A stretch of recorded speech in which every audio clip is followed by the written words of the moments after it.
আমি আল্লাহ দেখতেছি কেমন গুনাহ হইতেছে। যেই মানুষ আমি আল্লাহ এত আদর করে বানাইলাম, আসমান আল্লাহ বানাইছেন কুন ফায়াকুন বইলা, ফেরেশতা আল্লাহ বানাইছেন কুন ফায়াকুন বইলা, জমিন আল্লাহ বানাইছেন কুন ফায়াকুন বইলা, কিন্তু আমারে আপনারে আল্লাহ পাক কুন ফায়াকুন বইলা বানায় নাই। আমাকে আপনাকে যখন আল্লাহ বানাইছে, খালাকতু বিয়াদাইয়া, আল্লাহ বলে আমি আমার নিজের হাত দিয়া বান্দা বান্দিরে বানাইছি। কারণ এই চেহারার মধ্যে এত দামি কপাল, ওই কপাল দিয়া বান্দা আমার কুদরতি কদমে সাজদা দিবে। এই কপালটার এত দাম। এই কপাল কুন ফায়াকুন বললে হয় না, এই কপাল ফেরেশতাদের হাতে বানাইলেও হয় না, আমি আল্লাহ নিজের হাতে বানাইছি। আল্লাহ পাক কই আমি আল্লাহ দেখি জমিনে কেমন অন্যায় হয়, অত্যাচার কেমন জুলুম হয়, জমিনে কেমন অন্যায় হয়, অত্যাচার হয়, কেমন জুলুম হয়, কেমন গুনাহ হয়, আমি আল্লাহ দেখতেছি। আমি আল্লাহ দেখতেছি আমার নবীর নায়েবে রাসূল উলামায়ে কেরামের সাথে কেমন আচরণ হয়, সবই আল্লাহ বলেন আমি দেখতেছি। এরপরও আমি কেন নগদ ধরি না জানুনি?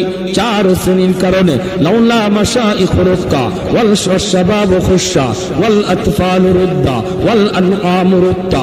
আল্লাহ বলেন এক নম্বর হলো ওই বৃদ্ধ মানুষগুলি, এখনো জমিনে এমন কিছু সাদা দাড়ি সাদা চুল আমার কিছু বৃদ্ধ বান্দা বান্দি আছে রে, কোমর বাঁকা হইতে পারে না, করতে পারে না, কষ্ট হয়, হাঁটুতে ব্যথা, কোমরে ব্যথা, এরপরেও আমি আল্লাহর কুদরতি কদমে সাজদা দেয়, কষ্ট হয়, এরপরেও আমার কদমে সাজদা দেয়। এই সাজদার দিকে তাকাইলে জমিনের প্রতি মায়া লেগে যায়। দুই নম্বরে আল্লাহ বলে ওয়াশবাবু খুশা, কত যুবক অন্যায় কাজের দিকে দৌড়ায়, নাপাক প্রেম ভালোবাসার দিকে দৌড়ায়, জিনা বেবিচার মদ গাঞ্জার দিকে কত যুবক দৌড়ায়।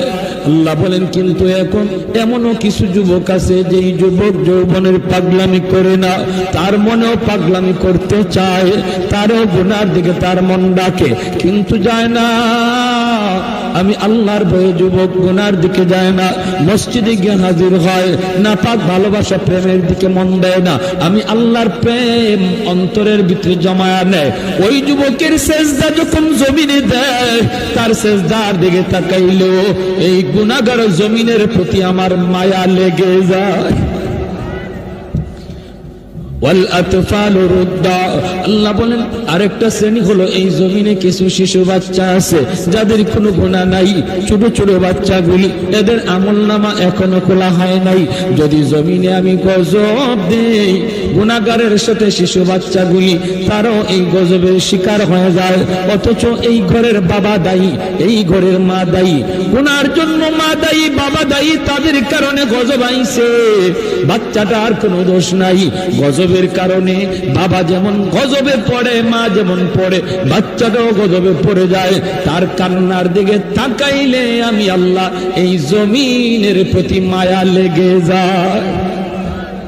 চার নম্বর ওয়াল আনআম রুত্তা, আল্লাহ বলেন চার নম্বর হলো জানুনি আরেক দল হলো দুনিয়ার ভিতরে কিছু পশু পাখি আছে, পশু পাখি আছে এদের কোনো গুনাহ নাই, আযাব গজব, আসমানি গজব, জমিনি গজব যদি জমিনে আসে, মানুষের সাথে জীব জানোয়ার গুলিও গজবের শিকার হয়ে যায়, হাঁস মুরগিরাও গজবের শিকার হয়ে যায়, গরু ছাগল গুলা তারাও গজবের মধ্যে পড়ে যায়, অথচ এদের কোনো অন্যায় নাই, ওদের কোনো গুনাহ নাই, এদের দিকে তাকাইলেও জমিনের প্রতি মায়া লাগে।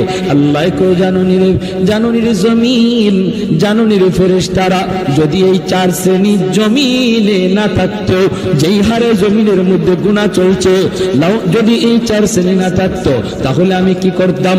লা জানতুস সামাআ হাদিদা, আমি আল্লাহ আসমানকে লোহা বানায় দিতাম, ওয়াল আরদা খাফসাফা, জমিনকে আমি তামা বানায় দিতাম, জমিনকে আমি আল্লাহ তামা বানায় দিতাম, লা জানতুস সামাআ হাদিদা ওয়াল আরদা খাফসাফা ওয়াত তুরাবা রামাদা ওয়া মা আনজালতু মিনাস সামাই কাতরা, এক ফোঁটা রহমতের বৃষ্টি আমি জমিনে দিতাম না। ওয়ামা আম্বাতু মিনাল আরদি নাবাতা, একটা শস্যের দানাও আমি জমিনে উৎপাদন হতে দিতাম না।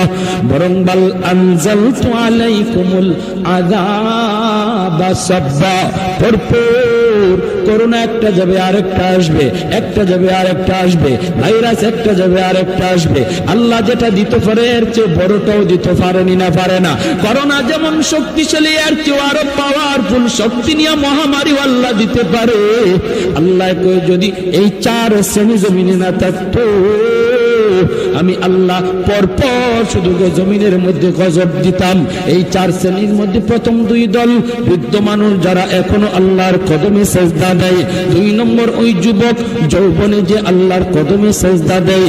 ও ভাইয়েরা বন্ধুরা, জন্য বলি যুবক যৌবনকালে ইবাদত করলে সহজে আল্লাহর ওলি হইয়া যায়।